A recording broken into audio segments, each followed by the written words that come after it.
عفاف شعيب مش الوحيدة. فنانات رفعوا شعار لا للتلامس، فنانات رفضوا البوس والأحضان ورفعوا شعار لا للتلامس، اتربوا على احترام السينما النظيفة وحلفوا على المصحف ما يعملوش حاجة حرام. لعمرهم اتباسوا ولا تعروا، والشهرة والأضواء ما قدرتش تغير من مبادئهم. فنانات داخل الوسط الفني اتحدوا مخرجين كبار ورفضوا يعملوا أي مشاهد جريئة، واعتمدوا بس على موهبتهم، والجمهور دعمهم واحترمهم، من ضمنهم الفنان عفاف شعيب. وبسبب موقفها من التلامس قلبت عفاف السوشيال ميديا اليومين اللي فاتوا بعد ظهور فيديو ليها مع المخرج أشرف فايق، وهي بتحرجه وبتقوله قدام الكاميرات ما تحطش ايدك عليا، وده لما حاول يحط ايده على كتفها علشان يشدها ويبوس راسها، لكنها نزلت ايده بسرعة وزقته، رغم ان أشرف فايق عارف ان عفاف من الفنانات اللي بترفض التلامس ومش بتحب لا تبوس ولا تحضن زمايلها وليها حدود في التعامل. لكن أشرف فايق وضح ان كان كل قصده يشكرها على مجهودها، وانها لبت دعوته وحضرت حفل تأبين سميحة أيوب، وانه مفيش اي احراج منها لانه باس ايديها وهي ما زعلتش ولا حاجة، وانه بيعتبرها زي اخته الكبيرة وانها صديقة لوالده ووالدته. وقال انا فعلا حطيت ايدي على كتفها علشان ابوس راسها واقول لها كتر خيرك انك جيتي في عز الحر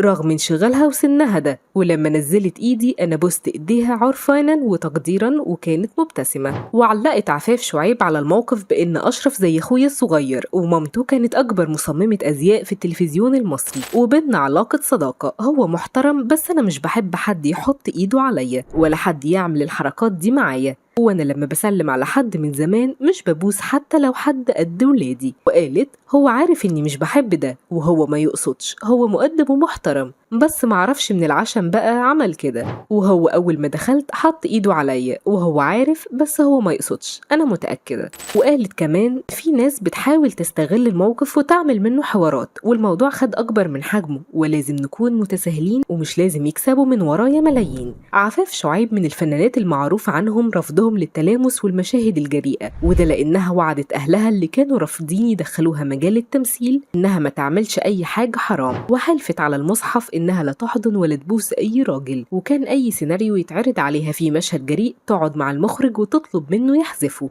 وحكت قبل كده ان لما اترفض عليها مشهد رومانسي طلبت يكون في ازاز بلوري بينها وبين الممثل. وفي كتير فنانين زي عفاف شعيب بيرفضوا التلامس سواء قدام الكاميرا او وراها، واولهم صابرين بالحجاب او بدون حجاب. صابرين من الممثلين اللي رفع شعار لا للبوس والمشاهد الجريئة واي تلامس قدام الشاشة، وحتى في المناسبات ليها تحفظات كتير في التعامل مع زملائها. وغير عفاف وصابرين الفنانة عبلة كامل طول تاريخها الفني ما قدمتش أي مشهد فيه دور جريء أو حتى لبس مكشوف، واعتمدت بس على موهبتها وإتقانها لأي دور، وده كان بيخلي أي مخرج أو سيناريست يقتنع بأداء عبلة بدون أي إضافة أي مشهد ساخن أو يطلب منها لبس معين. وده غير إن عبلة كامل من قبل ما تلبس الحجاب وهي مقررة تبعد عن الشبهات وترفض الظهور في أي برنامج أو حفلة، وبتتجنب التعامل مع أي زميل خارج إطار شغلها، وده لأنها عندها تحفظات تمنعها من ملامسة أي راجل. حنان مطوع من أشهر فنانات جيلها في رفض المشاهد الجريئة،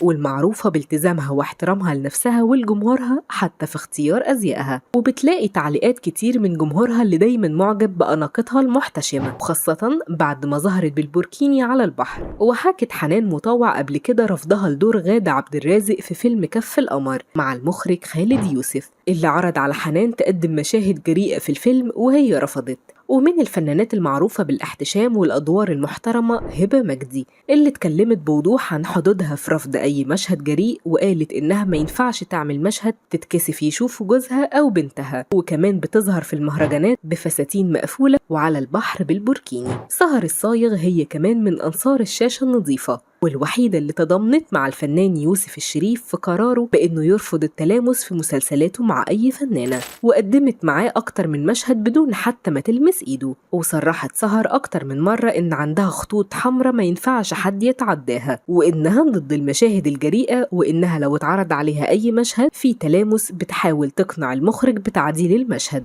ولو رفض بتعتذر عن الدور.